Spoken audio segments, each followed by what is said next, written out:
There is a material sitting in a NASA laboratory right now that can block more heat pound for pound than almost any insulation ever tested. Not a foam, not a fiberglass. Frozen smoke. A solid that is 99.8% air, light enough to balance on a flower petal, and capable of holding a blowtorch on one side while the other side stays cool enough to touch. In 1931, a Stanford chemist made the first piece on a bet over dinner. By 1997, NASA was using it to keep Mars rovers alive through nights of -140 degrees. Today, monitored buildings in Europe cut cooling loads by 30 to 50% with 0 moving parts and 0 electricity. And yet, in America, you cannot buy a house that uses it. Not one major builder offers it. So here is the question this video answers. If $1's worth of frozen smoke can do the work of an air conditioner, who decided you would never find out? Let's trace it back. Long before anyone wired a compressor into a wall, people understood that the secret to a cool room was stopping heat from ever getting in. And they were doing it on purpose, with precision, on 3 different continents. Start in ancient Egypt. Tomb records from the 15th century before Christ describe wealthy households lining the inside of their stone walls with layers of dried papyrus and silk.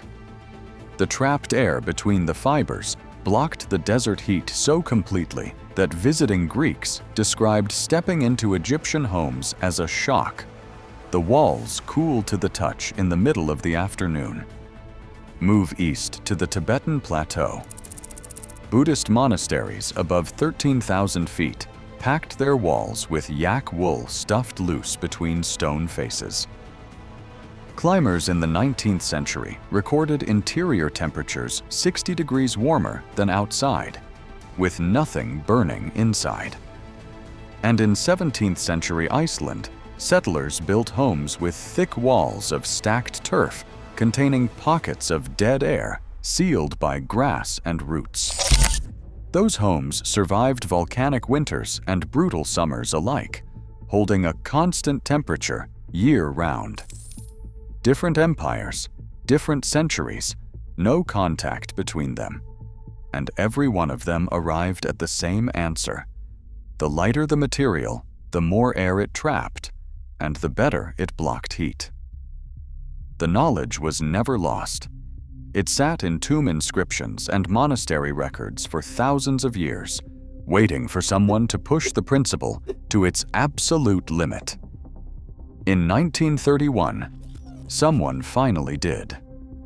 And the institution buried him.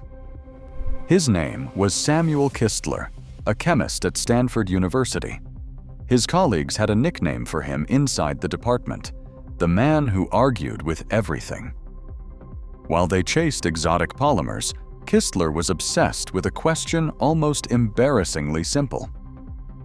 Could you take the liquid out of a jelly and leave the solid structure behind, intact, without it collapsing? Over dinner with another chemist named Charles Learned, the two men made a bet on it. Kistler said it could be done. Learned said it could not. Kistler spent the next 18 months proving him wrong. By extracting the water from silica gel under high pressure with supercritical fluid drying, Kistler ended up holding a solid that was 98% empty space. He called it an aerogel. The press called it frozen smoke. It was the lightest solid ever made by human hands. Kistler kept insisting on the part everyone ignored. Trapped air is the best insulator known to physics, and his aerogel trapped more air per cubic inch than anything ever measured. A 1-inch slab outperformed 10 inches of fiberglass. Stanford did not reward him for it. Remember that. We are coming back to it. Here is the number that changes everything. To raise 1 pound of water by 1 degree, you need about 1 BTU of heat. But heat does not move through aerogel the way it moves through ordinary materials. Air molecules cannot collide and pass energy along because the pores inside the gel are smaller than the distance an air molecule travels between collisions. Engineers call this the Knudsen effect. The heat simply has nowhere to go. Pound for pound, 1 inch of aerogel blocks the same heat as 10 inches of fiberglass or 2 feet of brick. The afternoon sun loads the roof, the walls glow with absorbed energy, and inside the room stays at the temperature the night left it at. Your air conditioner does not need to fight an invading wave of heat because the wave never arrives. The thermostat isn't wired in. It's built into the physics of trapped air.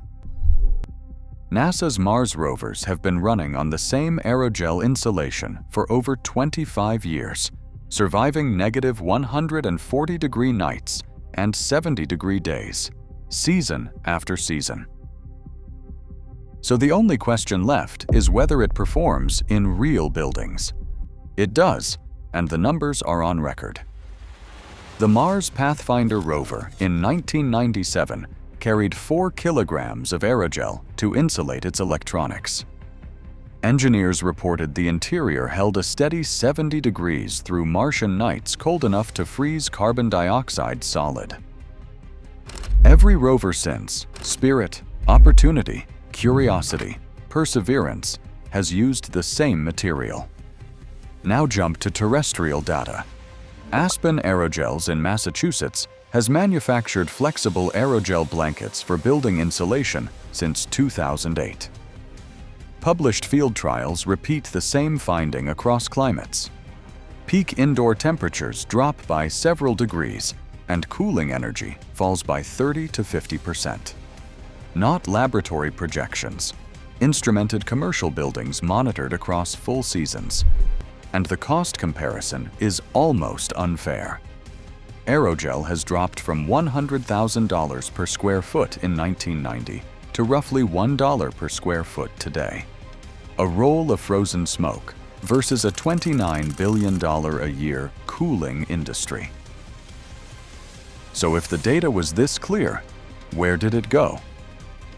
In 1938, Owens Corning patented pink fiberglass insulation and spent the next 30 years embedding it into American building codes as the default standard. Post-war America made the rest of the decision. Utilities launched the Live Better Electrically campaign, backed by General Electric and Westinghouse. Modern meant plugged in.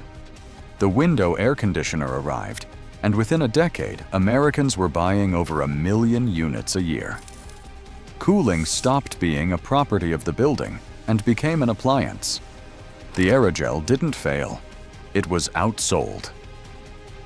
Cooling systems today are sized under Manual J, built entirely around mechanical equipment. The inspector's checklist assumes a compressor. A wall lined with frozen smoke has no line on the form. It isn't banned. It simply doesn't exist in the paperwork. And underneath all of it sits the quiet math nobody says out loud. An aerogel wall has no refrigerant, no service contract, no 15-year replacement. The average cooling customer is worth over $15,000 across a system's lifetime. A roll of aerogel is worth $50. But none of this stops the material from working. Aerogel blankets are sold today by Aspen Aerogels and Thermoblock directly to homeowners. A roll covers roughly 30 square feet for under $60. Applied behind drywall, between rafters, or laminated to existing walls, the material does exactly what it did on Mars.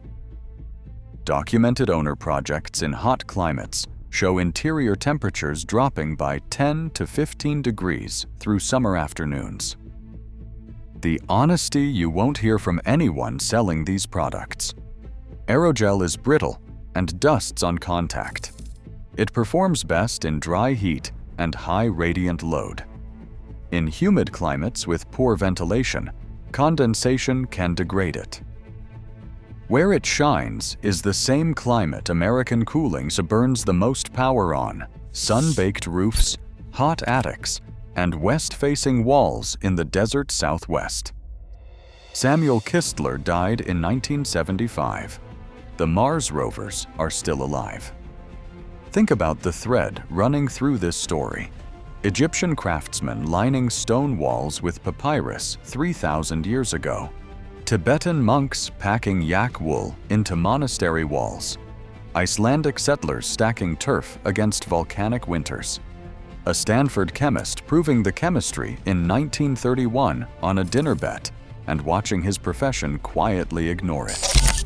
And NASA today keeping rovers alive on Mars with exactly the material he made. Different centuries, different continents, the same principle. Aerogel is 98% empty space. It blocks 10 times the heat of fiberglass. It did so in 1931. It does so on Mars today. And it will still do so long after every compressor on your street has rusted into scrap. No code can repeal that. No rebate form can repeal it. The knowledge was never lost. It was just never handed to you. Now you have it. So drop your state in the comments and tell me your summer heat, because that one answer decides whether this works on your house. And if you believe real physics keeps getting buried to protect someone's quarterly earnings, hit subscribe, because next week I'm covering the copper coil cooling system Edwardian engineers used to air condition entire hotels in 1898, and why modern HVAC manuals quietly stopped teaching it.